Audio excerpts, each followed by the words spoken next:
কথা এক কথা মাটি 12 লাখ মাটি কাগজপত্ৰ হৈ গ'ল আপোনাৰ নাই কাগজপত্ৰ দিম বুলি কৈ নেলে কাগজপত্ৰ দিব পৰা নাই কিমান টকাত বিক্ৰী কৰিছে 12 লাখ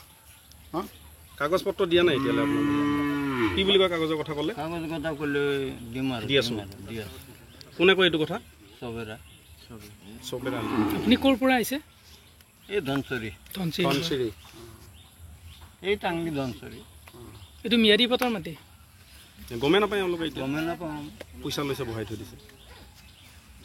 কিমান ঘৰ মানুহ আছে এতিয়া 42 ঘৰমান মানুহ আছে বুলি শুনিলোঁ এইফালে সেইফালে মিলি গোটেই আমি নাজানো আমি এটা 3 ঘৰ আৰু সেইফালে এইটো এইবিলাক মানুহ আজিও ঘৰ বনাই আছে ইয়াক ঘৰ বনাই আছে না পানীৰ ওপৰত যে ঘৰ বনাইছে এইবিলাক চিনি পায় না মিয়া মানুহে চিনি পায় নাপায় নাপাওঁ নতুনকৈ আহিছে এতিয়া ন আমি নহয় পানীৰ ওপৰত যে ঘৰ বনাই আছে এইটো যে ঘৰ বনাই আছে ঘৰ বনাই আছে চালি আদি আছে এইগুলো বাপ পৰিছে বাঘপৰি এতিয়া ঘৰ বনাই আছে এতিয়া আহিছে না আচ্ছা এইগুলো এই পুখুৰী পাৰত যে আছিল এই মাটিটো বেচিলে আকৌ তাৰপৰা এইফালে মাটি কিনিছে এই একতলীয়া ঘৰটো যে আছে গছৰ তলত তাতে কিনিছে তাতে যায় নেকি কোনে বেচিছে এইবিলাক মাটি এই সবেৰে বেছি চবেই হিৰো ইয়াতে যিটো মাটি বিকা কাম কৰে লেনদেন চবেৰে কৰে নেকি সবেৰে চবেৰৰ আপোনালোক এতিয়া চবেৰৰ মানুহ চাব গ'লে হয়নে কি কাম কৰে আপুনি এক কঠা মাটিত আছে এক কটা মাটিত আছো এই খেতি বাতি ক'ত কৰে যায় ঘৰত খেতি আমি তাতে ঘৰ আছে তাতেও আছে ঘৰ মাটি বাৰী তাতে আছে এই বান্দিয়া বাপ কৰি ধনচৰি খালী মাটি পেলাই এই ঘাট পাৰ হৈ গেলে পায় হয় এইটো আমাৰ এইখনি গাঁওখন হ'ল আমাৰ মঙলদৈ গাঁও মঙলদৈ গাঁওখনৰ কোঁৱৰপাৰা চুবুৰী আৰু তামুলীপাৰা চুবুৰী এনেকৈ সংলগ্ন কৰি আমি মঙলদৈ গাঁও হিচাপে আছোঁ তো ইয়াত আমাৰ এখন ৰাজহুৱা শ্মশান আছে আমাৰ যি শেষ যাত্ৰাৰ পিছত আমি আহিব লাগে পুণ্যধাম ইয়াত আমাৰ ৰাজহুৱা কোঁৱৰপাৰা ৰাজহুৱা শ্মশান এখন আছে এই শ্মশানখনৰ আমি সৰুৰে পৰাই দেখিছোঁ যে ইয়াত আমাৰ নিৰ্দিষ্ট এটা মথাউৰি আছে মথাউৰিটোৰ পৰা তলৰখিনি আমাৰ মানে শ্মশানৰ নামত ৰাজহুৱা হিচাপে আছিল কিন্তু আজি কিছুদিনৰ পৰা আমি ইয়াত শৱদাহ কৰিব আহোঁতে কাৰোবাৰ মৃতকক লৈ আহোঁতে দেখিবলৈ পাইছোঁ আমাৰ শ্মশানত মানে এতিয়া আমি কি বুলি ক'ম মানে অচিনাক্ত কোনো বিদেশী লোক বুলি ক'ব লাগিব যিহেতু স্বদেশী তেখেতসকল নহয় আমি আজিৰ তাৰিখত দেখিছোঁ বিদেশী লোকসকল আহি পেলাই ইয়াত এনক্ৰ'চ কৰিছে আৰু দেখিবলৈ পাইছোঁ এইখন আমাৰ গোটেই খিলঞ্জীয়াৰ গাঁও এই খিলঞ্জীয়াৰ গাঁৱত আহি আমাৰ অচিনাক্ত কোনোবা পূৰ্ব বংগমূলীয় মানুহ ইয়াত চলাচল কৰিছে ইয়াত সেই মূলৰ দৰে ঘৰ বনোৱা হৈছে আজি এতিয়া আপোনালোকৰ সন্মুখত আজি আমি থিয় হৈ আছোঁ তো আমি ৰাইজ আছোঁ আজি আপোনালোকেও দেখিবলৈ পাইছে আমিও দেখিবলৈ পাইছোঁ যে আজি এতিয়া পৰ্যন্ত এনেকুৱা এটা পৰিৱেশ হৈছে আজিও তেখেতসকলে থকাৰ কাৰণে বাসগৃহ বনাই আছে পানীৰ মাজত চাং পাতি লৈ গতিকে আমি এই যি ম্যাদী পট্টাৰ মাটি ইয়াত এই পূৰ্ববংগীয় মানুহসকল কেনেকৈ ইয়াত আজিৰ তাৰিখত আহি উপস্থিত হ'ল আজিৰ তাৰিখত আহি বাসগৃহ বান্ধিবলৈ তেখেতসকল ইয়াত সাহস কৰিলে এই কথাটো আমি আপোনালোকৰ জৰিয়তে দৃষ্টিগোচৰ কৰিব বিচাৰিছোঁ অসমৰ মাননীয় মুখ্যমন্ত্ৰী হিমন্ত বিশ্ব শৰ্মা মহোদয়ক আৰু আমি এই আজি আপোনালোকৰ জৰিয়তে দৰং জিলাৰ প্ৰশাসনকো অৱগত কৰিব বিচাৰিছোঁ যে আমাৰ তাত এনেকুৱা ধৰণৰ যদি পৰিৱেশ হয় খিলঞ্জীয়াৰ মাজত যদি এই থলপুৰত খেদা খাই অহা থলপুৰীয়াসকল আহি যদি আমাৰ মাজত থাকে এই খিলঞ্জীয়াৰ যি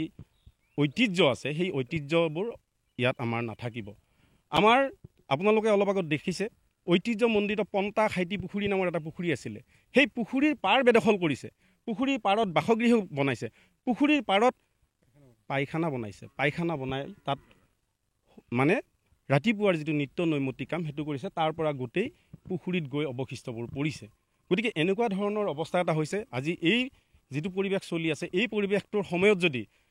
চৰকাৰে যদি প্ৰশাসনে যদি খিলঞ্জীয়াৰ অস্তিত্ব ৰক্ষাৰ কাৰণে যুঁজি আছে স্বয়ং হিমন্ত বিশ্ব শৰ্মা মহোদয়ে যদি খিলঞ্জীয়াৰ অস্তিত্ব ৰক্ষাৰ কাৰণে যুঁজি আছে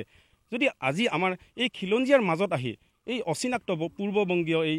মানুহসকল আহি পেলাই যদি এনেকুৱা ধৰণৰ পৰিৱেশ বিনষ্ট কৰে তেতিয়াহ'লে আমি চৰম দুৰ্গতিত ভুগিম গতিকে ইয়াৰ জৰিয়তে মই প্ৰশাসনৰ মুৰব্বী শ্ৰদ্ধাৰ মুৰব্বীসকলক অসমৰ মাননীয় মুখ্যমন্ত্ৰী হিমন্ত বিশ্ব শৰ্মা মহোদয়ক মঙলদৈ সমষ্টিৰ সন্মানীয় সাংসদ শ্ৰদ্ধাৰ দিলীপ শইকীয়া মহোদয়ক অনুৰোধ জনাব বিচাৰিছোঁ যে এই বিষয়টিৰ ওপৰত অলপ গুৰুত্ব দিয়ক। যিহেতু হিমন্ত বিশ্ব শৰ্মা মহোদয়ে মুখ্যমন্ত্ৰী ডাঙৰীয়াই যেতিয়া এটা অৰ্ডাৰ উলিয়াই দিছিলে, এটা নটিফিকেশ্যন উলিয়াইছিলে যে সনাতনী ধৰ্মৰ মানুহৰ পৰা অন্য লোকৰ তাত মাটি বাৰী বিক্ৰীৰ হস্তান্তৰটো হ'ব নোৱাৰে, কিন্তু তাৰ পিছত এইবোৰ হৈছে। গতিকে কি পদ্ধতিত নে প্ৰশাসনে কিবা লাইনত কৰি দিলে নে এনেই এখেতসকল বহি আছে আহি ইয়াতে কাৰোবাৰ সাহস লৈ কোনোবা দালালৰ সাহস লৈ ইয়াত বহি আছে যদি সেইটো ইয়াত তেখেতসকলে আমাক ইয়াৰ পৰা এটা ব্যৱস্থা কৰক। তেখেতসকলে এটা আমাৰ ইয়াতে আহি পেলাই মানে কি পৰ্যায়ত এখেতসকল বহিছে তাৰ এটা ব্যৱস্থা কৰি আমাক এটা বস্তুখিনি ইয়াত নিয়াৰিকৈ চাই, আৰু এখেতসকলে যদি ইয়াত মাটি বাৰী নিজৰ নামত কৰি ল'ব পৰা নাই, গতিকে তেখেতসকল কাৰ অনুমতিত এই ম্যাদী পট্টাৰ মাটিত এনেধৰণে বহিছে তেখেতসকলক ইয়াৰ পৰা বিদায় দিয়াৰ ব্যৱস্থা কৰিব লাগে। গম পোৱা মতে এইসকল মানুহ ইয়াত অহাৰ পিছত ইয়াত ভাঙৰ আড্ডা চলিছে। এই শ্মশানখনত ইয়াত বিভিন্ন ড্ৰাগছৰ ব্যৱস্থা শুনিব পাইছোঁ, কিন্তু আমি মাজত ধৰিছিলোঁ পাইছিলোঁ মানে সেই মূলৰে মানুহ। কিন্তু আজি চৰম দুৰ্ভোগত ভুগিছোঁ। এইবিলাক অনৈতিক কাৰ্য কালিৰ তাৰিখত যায় যে আমাৰ তাত আৰু ইয়াতকৈ ডাঙৰ কিবা কাম নকৰিব, সেইটো কাৰণে মানে আমি অলপ ভয় খাই আছোঁ। গতিকে মুখ্যমন্ত্ৰী মহোদয়ক এই বিষয়টোৰ ওপৰত এই কুঁৱৰপাৰা মানে চপাই মৌজাৰ কুঁৱৰপাৰা আৰু তামুলীপাৰা লগ লগাই যি মঙলদৈ গাঁও ৰাজহ গাঁও আছে, এই ৰাজহ গাঁৱত কেনেকৈ ধৰণে এইসকল ব্যক্তি আহি ইয়াত উপস্থিত হৈ এই সৰু সুৰা ঘৰ বনাই ইয়াত থাকিব বিচাৰিছে, বিশৃংখল পৰিস্থিতি এটা সৃষ্টি কৰিছে, শ্মশানৰ মাটি অবৈধ বেদখলৰ কাৰণে ইয়াত পকাৰ পোষ্ট পুতিছে। গতিকে সমস্তবিলাক তদন্ত কৰিব লাগে, তদন্ত কৰি প্ৰশাসনে তদন্ত কৰিব লাগে, স্বয়ং মুখ্যমন্ত্ৰী মহোদয়ে তদন্ত কৰি আমাক এটা মানে ইয়াতে সুস্থিৰ বাতাবৰণৰ সৃষ্টি কৰিব লাগে। আৰু গতিকে কোনে কাৰ আমোলৰ দিনত কোনে কাৰ সময়ত কোন চৰকাৰী বিষয়া হওক বা কোনোবা অন্য ৰাজহুৱা আমাৰ কোনো স্থানীয় ব্যক্তিয়ে হওক কাৰ দিনত এনেকৈ ধৰণে বহিছে ইয়াৰ এটা তদন্ত কৰি উচিত এটা বিচাৰ কৰিব লাগে, আৰু উচিত বিচাৰ কৰি তেখেতসকলক পাৰিলে শাস্তি প্ৰদান কৰিব লাগে।